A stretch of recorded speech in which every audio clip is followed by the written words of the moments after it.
Hi guys, sorry I've been gone for a long time. I've been on holiday.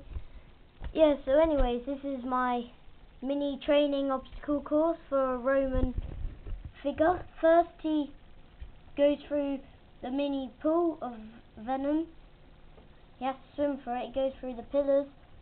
Choose a door now, because if he goes in this one, there's someone waiting to kill him. So he's got to choose the right door. And then he goes on to the battle arena, fights this genie, which has loads of weapons and stuff.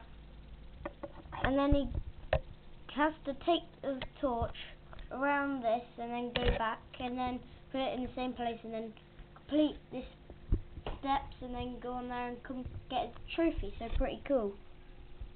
Yeah, I made this not so long ago. It's quite good. Roman obstacle course. Yeah, so comment, rate and subscribe.